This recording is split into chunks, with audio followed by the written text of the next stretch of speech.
Hello friends, welcome to Third Saw Garage. My name is Doug and this is a channel about car restorations, old tools, shop improvements, stuff like that. Today's project is this old vise. I found this old vise in a pile of stuff in the basement of a house my daughter bought, and I'm not sure if it works. It looks to be old and it has character. I'm not sure it's a real collectible or anything, but I would love to see if I can clean it up, bring it back into good use and service, and just have it be a cool part of the shop. I do have a bench vise. It is a 6-inch Harbor Freight one, and it works great. It works fine. I bought it at Harbor Freight. It does what I need it to do, but it's just got no soul. It's got no history. It's just a cheap knockoff. And so let's see if we can tear this one apart, figure out how it works, clean it up, repaint it, and put it back into use again. Thanks for following along.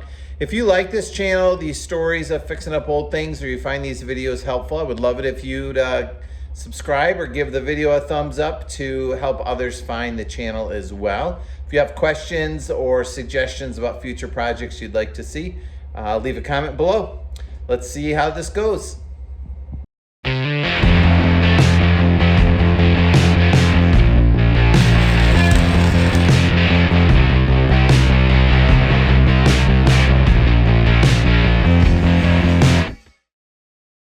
Okay, let's see what we've got. It is, I don't know what kind you call this, but it's a vise that rotates. I do not know how to get it to rotate. It definitely does not rotate now. Does go in and out as you turn it. Definitely has had a lot of use. If you look at how much wear there is in that hole. Seen a lot of years of use. It says it is a multi-purpose bench vise, 5 inches, made in China. And yep, we measure a 5-inch jaw on it. My Harbor Freight one is a 6-inch. You can see it has a little bit of a wider jaw. Less heavy duty, but a little wider grasp. And then the bench, or the base of it, swivels. You definitely can see that it is it's a rough casting that they put some filler in to smooth things out. I'll have to see what that looks like after we clean it out. I think my preference would be to get rid of all of the filter, whether that's grinding it or sandblasting it, and then smooth it out, grind it smooth, and then paint it. But we'll have to see kind of how that goes and what that looks like. I have never used one that has dual jaws like this, and I don't know what jaws are supposed to be on there. So I'll have to do a little learning on that as well. But for now, let's start tearing it apart. Probably going to start by taking this nut off. Oh, it's loose. And then seeing if the threaded rod comes out and the jaws come out, and we can separate that. Let's get to it. This will be fun. All right, so let's start taking this thing apart. There's a pin in the end of this, stops that nut from coming out. I can get my needle nose in there.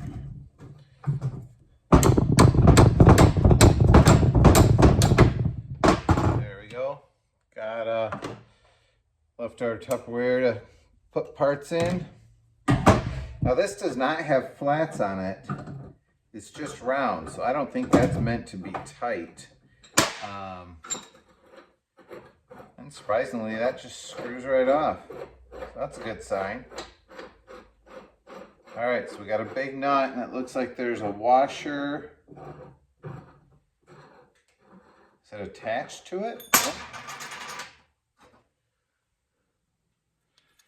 It's a little wet because I put a little PB blaster on it. So I didn't know if it would be stuck or not. So washer goes behind the nut. And then there is, I'm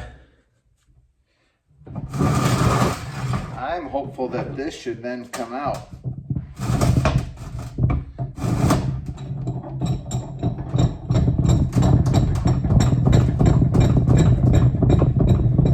So I'm assuming this this is unthreading, that nut wasn't pulling this out. There we go. Looks like it's been run dry, but not in horrible shape. That should clean up. Now will this come out? Yep. Maybe.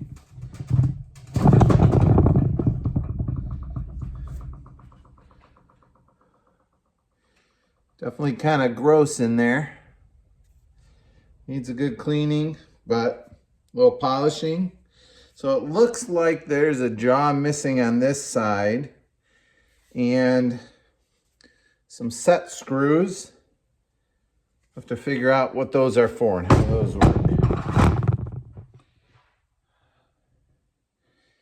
There are 2 set screws on the bottom here as well. I still don't know how this thing is supposed to rotate. These guys down here lock it to keep it from rotating this way.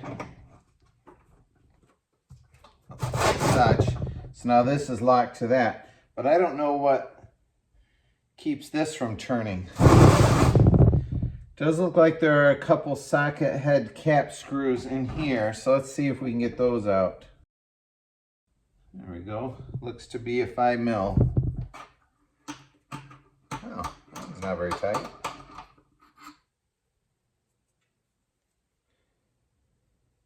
Okay, 1. Okay, the whole thing's coming loose.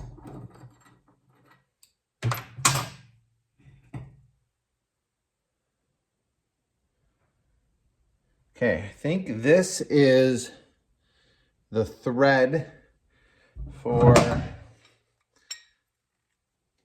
the jacking part of this screw.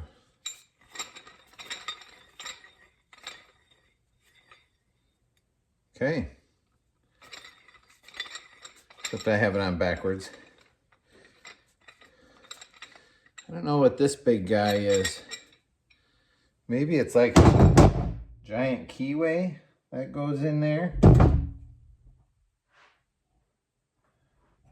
Oh, but this does spin now. Well, there we go. So maybe it's those 2 cap screws lock this thing in that direction. All right, let's see if we can get the base apart.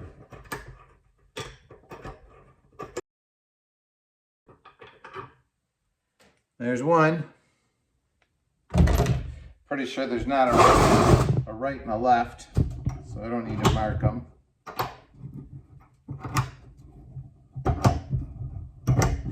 What I would love to get for this, or I would love to have a vise someday, oh, that's really loose, is something with brass jaws that will be soft when you want to grab a shaft or...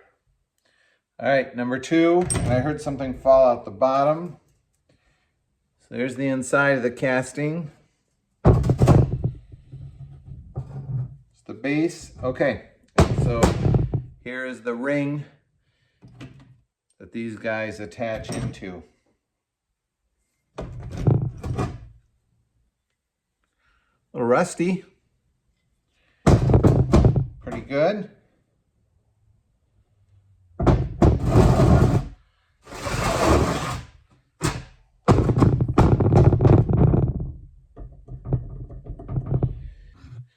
So this end of the jaw just has an open spot with a tapped hole in it. So it is missing some sort of jaw that goes there.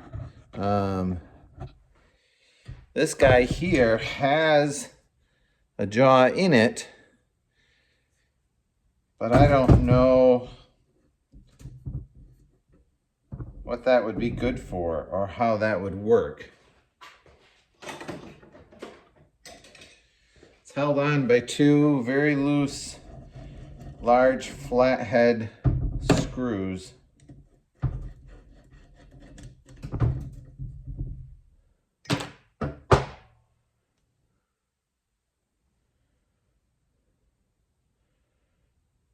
I don't know.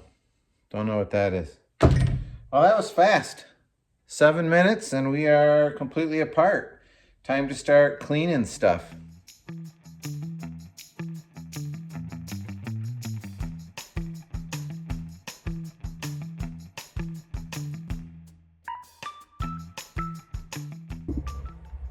All right, one piece cleaned up, which is pretty much just getting it down to the raw casting. Cleaning up, this is the machine surface. Wire brushed that. It's in, I mean, it's got a huge surface area, so I don't expect there to be wear, but it's in, I mean, you can see the original lathe cut lines on it. You can see the casting part here where the two halves of the sand mold came together and then they ground that smooth.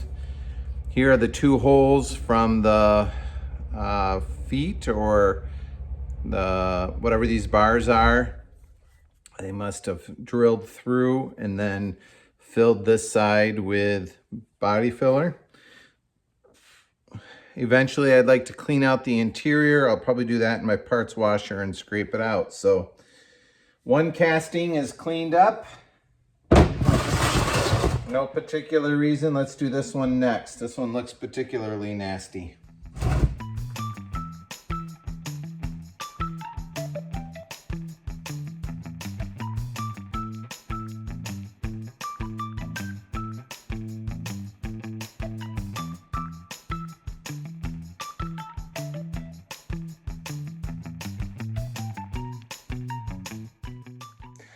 Well, here she is in all of her naked glory.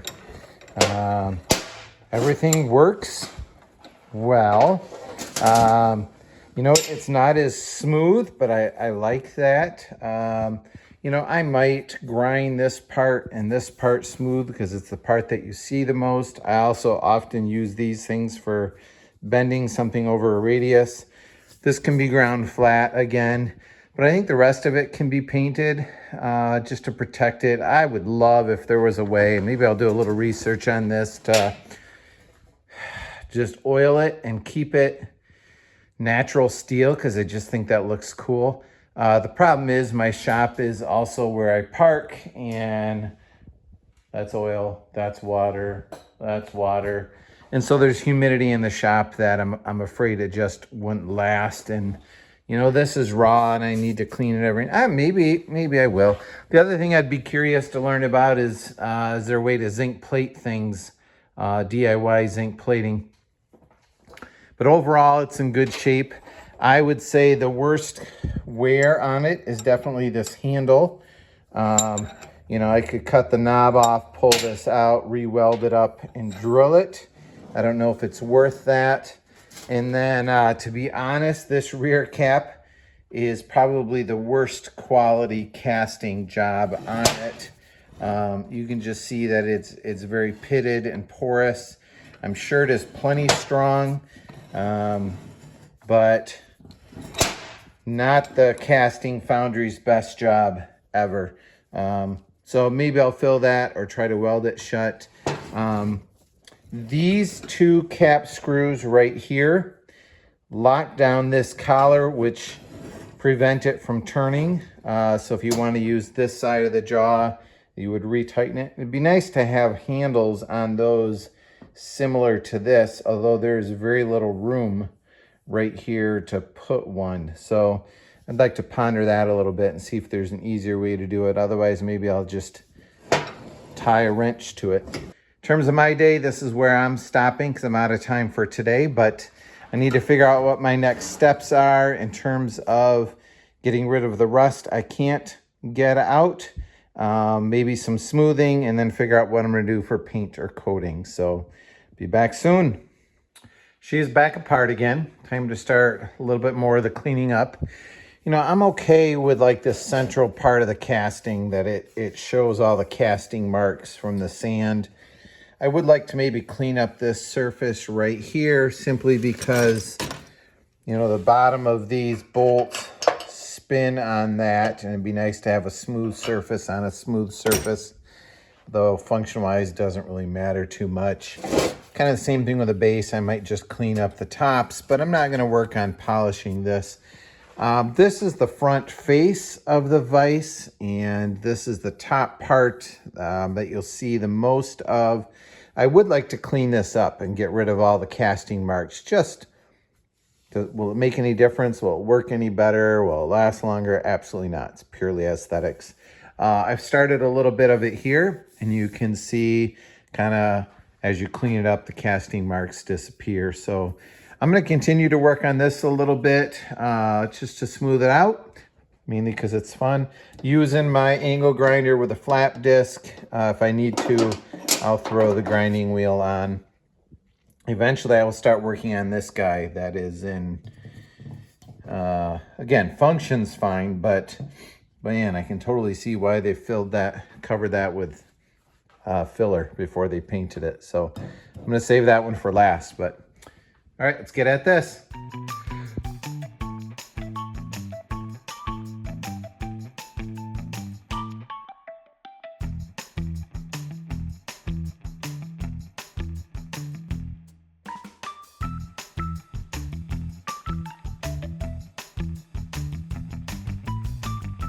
So I have this end cap as well cleaned up as I can, and it is really rough, surprisingly rough. So it is not gonna look good leaving it the way that it is. So I'm mixing up some of my favorite epoxy JB Weld. I've got the hardener and the steel. You mix them equal parts. Then you've got a few hours. Cures in 15 to 24 hours. Allow 4 to 6 hours before handling. So basically you've got a night. So I'm gonna stir that up really well and start applying it. All right, that looks decent for having been epoxied. I will wait a day and then I will come back and sand this smooth, and hopefully it will have filled in most, if not all, of the pinholes. Some of you may be wondering, why in the world did I mix this up on a broken car mirror? And that is simply because I usually just find something that's hard and fairly clean in the trash that I can mix JB Weld on and then throw back away, and this fit the bill. All right, on to the next part. All right, this is a small little detail, but the holes that hold the jaws for the vise kind of came through the back side of the casting a little bit. It doesn't look real great. I could weld them up or epoxy them shut, but I'm gonna try to just make them look like they're supposed to be there. I've got my countersink and my hand drill, and I'm just gonna kind of smooth them out a little bit.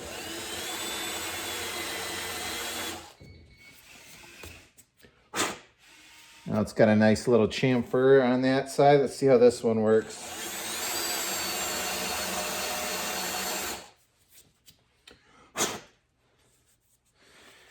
I think I like how that looks.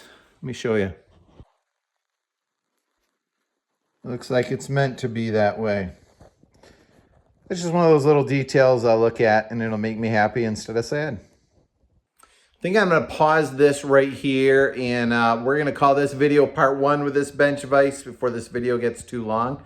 And so if you've enjoyed this, stay tuned next week for part 2, and we will dive into it then and see how far we get. Thanks for following along. Have a great day.